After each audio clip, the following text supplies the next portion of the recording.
On January 10, 2008, Breaking Bad made its debut. Though it didn't premiere to over-the-top ratings, over the course of 5 seasons, it morphed into a television phenomenon, thanks in large part to word of mouth and the increasing popularity of binge-watching. At its most basic level, it is the story of a soft-spoken chemistry teacher who, after being diagnosed with lung cancer, risks everything he has worked for to make sure his family will be taken care of in the event of his death. But, like all great TV shows, the story is really not that simple. And it evolves over time, with each season somehow, and miraculously, managing to top the one before it. Today, I am going to show you fascinating facts about Breaking Bad. Before the start of the video, make sure to leave a like, and if you want to see more content, subscribe to channel. Let's get started. 1. Lots of networks passed on it, including HBO. In 2016, it was announced that Vince Gilligan is working on a limited series about Jim Jones for HBO. But the It's Not TV network wasn't always so hot on Gilligan.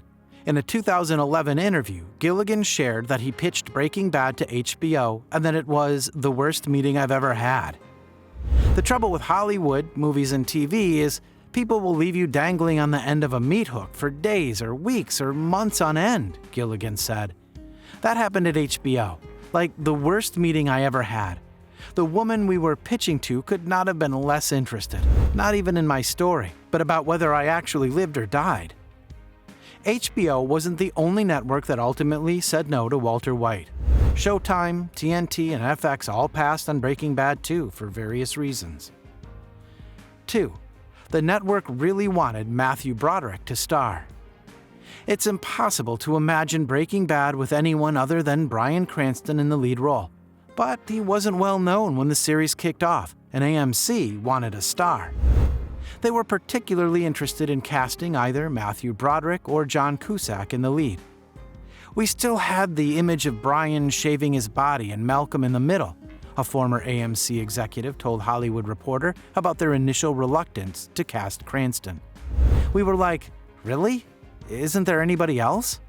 But Gilligan had worked with Cranston before, on an episode of The X-Files, and he knew he had the chops to navigate the quirks of the part. The network brass watched the episode and agreed. We needed somebody who could be dramatic and scary, yet have an underlying humanity so when he dies, you felt sorry for him, Gilligan said. Bryan nailed it.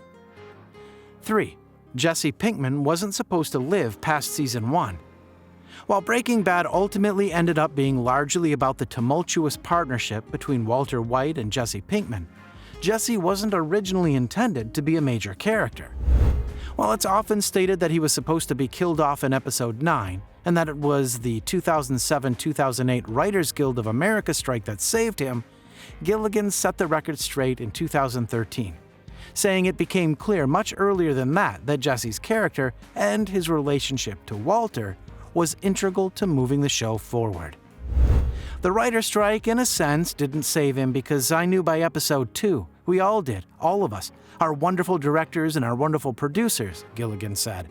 Everybody knew just how good Aaron Paul is, and a pleasure to work with, and it became pretty clear early on that would be a huge, colossal mistake to kill Jesse off. When asked during a Reddit AMA about how he would have felt if Jesse had been killed off in season 1, Paul posited that my career would be over, and I would be a sobbing mess watching week to week on Breaking Bad. 4. The writer's strike did change the story arc for season 1, which turned out to be a good thing. The writer's strike did end up shortening the show's first season, which forced Gilligan to cut 2 episodes that would have seen Walter's transformation into Heisenberg happen much more quickly, and violently. Gilligan was glad it worked out the way it did. We had plotted out all our episodes before the show ever went on the air, and we didn't know how well the show would be received, Gilligan told Creative Screenwriting. Not knowing how the public would take it, you tend to want to be a little more sensational. You want to really keep the show exciting and interesting and keep them watching. All of that to say that those last 2 episodes, because of that, would have been really big episodes and would have taken the characters into a hugely different realm than that they were already in.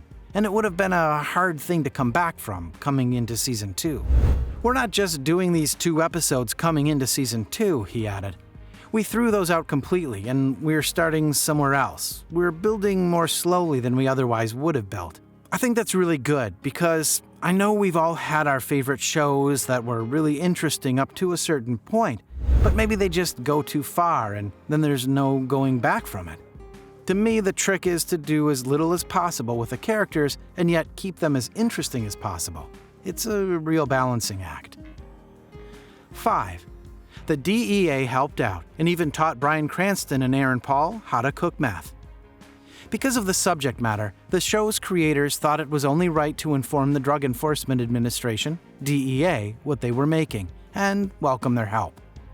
We informed them, with all due respect and consideration, that we're doing this show, and would you like to be a part of it in a consultancy in order to make sure that we get it right? Cranston told High Times. They had the choice to say, "We don't want anything to do with it." But they saw that it might be in their best interest to make sure that we do it correctly. So DEA chemists came on board as consultants and taught Aaron Paul and me how to make crystal meth. 6. The science is sound, but not perfect, and that was intentional. Dr. Donna Nelson, a chemistry professor at the University of Oklahoma, began serving as a science advisor on the show midway through the first season, and was tasked with making sure the show got its science right, or at least as right as is safe. "I don't think there's any popular show that gets it 100% right, but that's not the goal," Nelson told Mental Floss in 2013. "The goal is not to be a science education show, the goal is to be a popular show. And so there's always going to be some creative license taken, because they want to make the show interesting. Of course, particularly with a show about drug making, you don't want to give viewers a primer on how to start their own meth empires. In the case of Walter White, his trademark is the blue meth," Nelson said. "In reality, it wouldn't be blue, it would be colorless. But this isn't a science education show, it's a fantasy, and Vince Gilligan did a fantastic job of getting most of the science right. And I'm just thrilled with that. I think Vince Gilligan is a genius, and you can quote me on that." 7. That iconic blue meth is rock candy. Whenever you see Walter and Jesse's signature blue meth, what you're actually seeing is blue rock candy. More specifically, blue rock candy from The Candy Lady, a boutique candy store in Albuquerque. They have a whole line of Breaking Bad-inspired treats, which they sell under the Bad Candy Lady line. 8.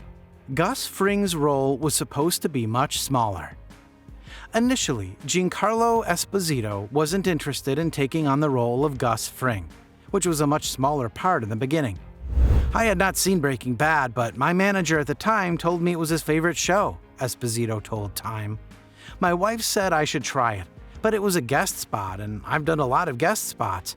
I wanted to develop a character. But I did 1 episode, and then I agreed to do 2 more with the caveat that I wanted to be a part of a filmmaking family."